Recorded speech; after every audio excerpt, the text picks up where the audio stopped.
En 1982, un norteamericano llamado Russell Burroughs encontró por azar en el estado de Illinois una compleja red de túneles subterráneos, de donde extrajo centenares de extraños objetos de oro, con no menos exóticas representaciones de dioses voladores y seres fantásticos. Burroughs nunca entregó su hallazgo a las autoridades por temor al saqueo, pero desde entonces tanto él como su descubrimiento fue y sigue siendo punto de mira de los arqueólogos, acusándolo junto a una serie de personajes involucrados de un engaño bien elaborado a través del tiempo, donde estarían involucrados varios personajes, saqueos y ventas privadas de los objetos encontrados, falsificaciones y nuevamente la presencia de los Illuminati.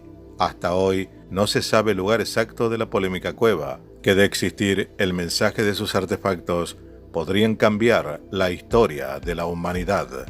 La cueva de oro de Burroughs jamás fue encontrada o nunca existió.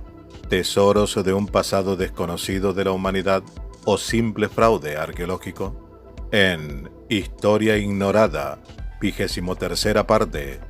Esto es Contacto con la Ciencia, programa de divulgación. Todos los hechos científicos y enigmáticos que usted siempre quiso saber.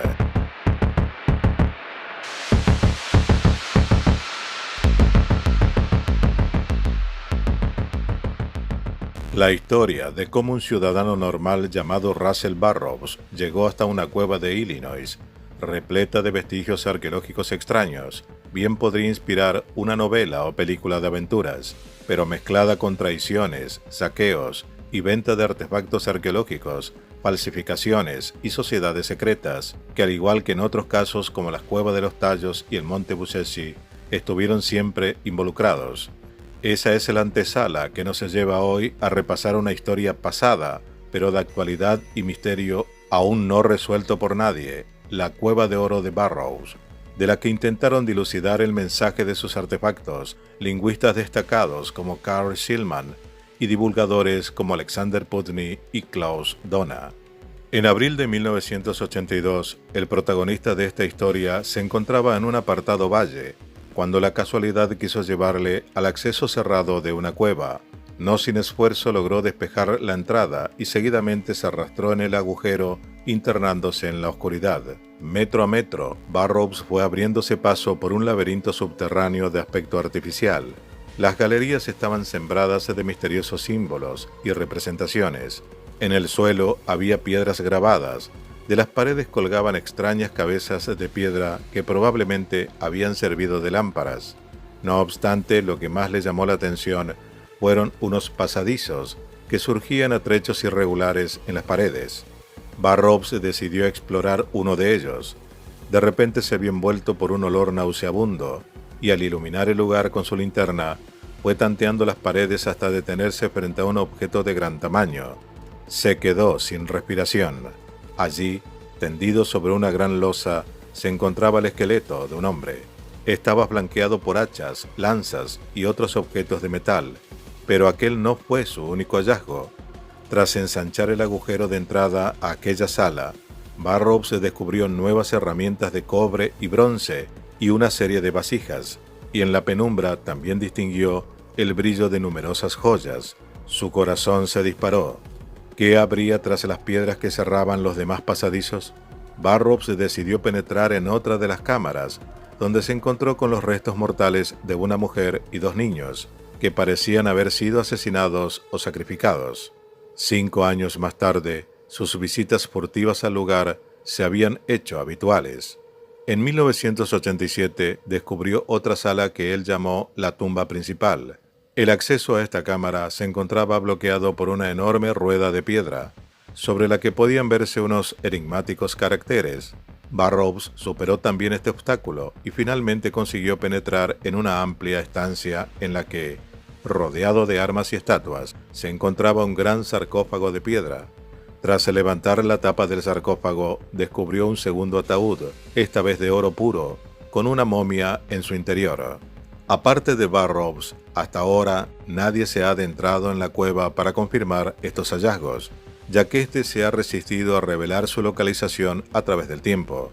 Además, en caso de hacerlo pública, esta pasaría automáticamente a manos del gobierno estadounidense. En lugar de esto y para probar sus controvertidas afirmaciones, Burroughs sacó a la superficie miles de piedras talladas, así como algunos objetos de oro, que han terminado por complicar más este asunto. Se trata de piezas del tamaño de la palma de una mano, en las que se pueden observar extraños seres alados, mitad hombre, mitad animal, signos desconocidos o representaciones de astros. Entre ellas también se encuentran imágenes que recuerdan platillos volantes y hasta relojes de pulsera. Por el momento, solo unos pocos científicos han aceptado como probable la existencia de la tumba descubierta por Burroughs. La mayoría, tras una breve inspección de las piezas, creen estar ante falsificaciones contemporáneas, ya que los motivos que aparecen en ellas presentan influencias estilísticas de las más variadas procedencias. Hasta algunos años después del descubrimiento, el único que estaba dispuesto a someter el caso a un estudio serio era el profesor James Scherz, de la Universidad de Wisconsin. Cuando un investigador que habló del tema se puso en contacto con él en 1994, el profesor Scherz le informó detalladamente sobre sus investigaciones y aseguró que estaba convencido de que los objetos presentados por Russell Burroughs son accesorios funerarios muy antiguos. Scherz ha elaborado un informe detallado con los resultados de sus investigaciones. Su aportación ha sido definitiva, ya que de no haberse encargado él del tema, a estas alturas, la colección Burroughs estaría con toda seguridad dispersa por medio mundo y fuera del alcance de los arqueólogos. Sin embargo, pese a los esfuerzos de este investigador por describir la colección con la máxima exhaustividad, de algunas de las piezas quedan solo fotografías. ¿Cómo se ha llegado a esto? En una entrevista para la revista Ancient America en 1994, Burroughs explicaba que al poco tiempo de haber descubierto la cueva, él mismo extrajo alrededor de 2.000 objetos con el fin de venderlos para financiar una inspección del lugar. Se los entregué a un coleccionista privado. En un principio estuvo de acuerdo en poner los artefactos a disposición de cualquier estudio científico, pero desgraciadamente ya no quiero oír hablar del tema, declaró Burroughs. Según él, fue este mismo coleccionista el que le puso en contacto con el historiador Jack Ward. Por entonces, Ward dirigía un museo en Vincennes y parecía muy interesado en su cueva. Un año más tarde, me decidí a hacer la entrega de 1993 artefactos para su museo. A cambio, él participaría en la financiación del estudio de la cueva, afirmó Russell. Pero aquella iniciativa fracasó. Con el paso del tiempo, Burroughs vio que el número de piezas entregadas al Museo de Ward disminuía constantemente. Al final quedaban solo 356, sostuvo Burroughs. Tras la muerte inesperada de Ward en 1991, su viuda le devolvió apenas 120 piezas. Por entonces se pusieron en contacto conmigo varias personas a las que al parecer Ward había vendido piedras, declaró Burroughs. Aunque en su día habíamos llegado al acuerdo de que repartiríamos cualquier ganancia entre los dos, yo no he visto ni un centavo, dijo. Cuando me enteré de que Ward se encontraba en dificultades financieras importantes, empecé a entender algunas cosas, afirmaría el descubridor de la cueva. Según sus cálculos, Ward debió de haberse embolsado unos $250.000 de la época con la venta de los artefactos. Ante semejantes declaraciones, Harry Hubbard, de Melbourne, Florida, no podía menos que mostrarse escéptico. Hubbard es el fundador del Centro de Investigación Ptolemy Productions, o Producciones Tolemaico, y se había propuesto descubrir por su cuenta, en ese momento, el emplazamiento de la cueva. Para ello, contaba con la ayuda del grafólogo Paul Shafranski, quien dice haber traducido parte de los caracteres que aparecen en las fotos de los objetos. Según ambos, la cueva alberga el legado cultural de unos navegantes norteafricanos y europeos que llegaron al continente americano mucho antes que Colón.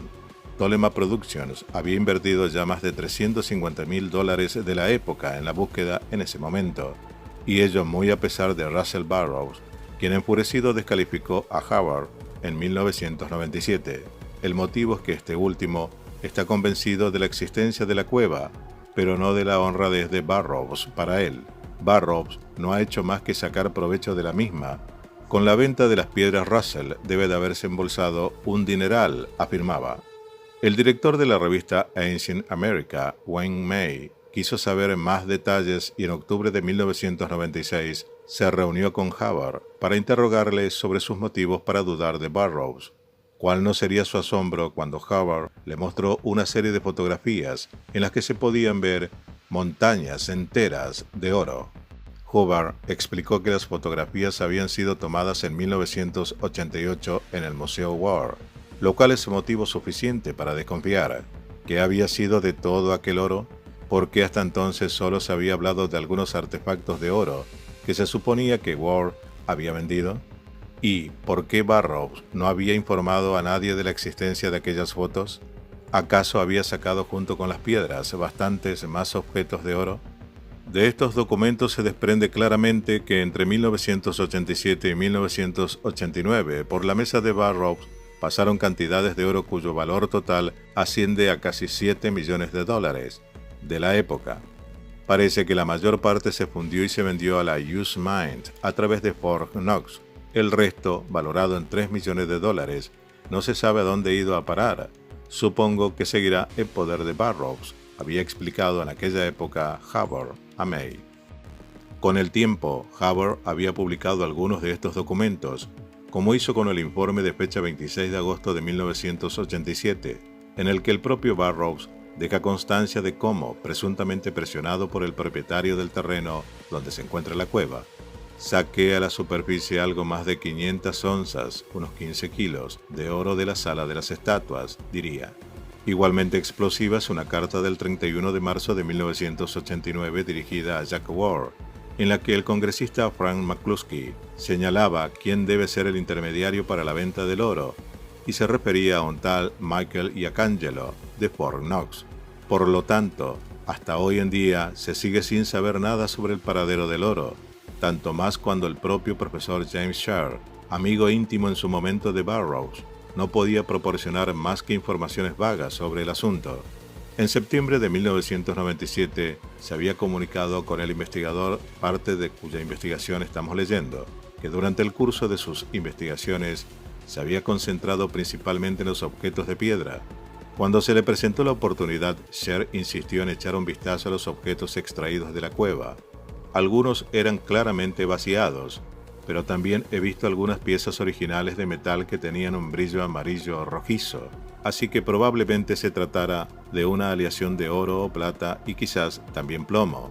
No tengo ninguna duda de que se trataba de auténticos objetos históricos y no de falsificaciones. Según Burroughs, procedían de la gruta descubierta por él, y me aseguró que al menos una parte fue devuelta allí tras la elaboración de las copias a finales de los 80, declaró el profesor James Sherr.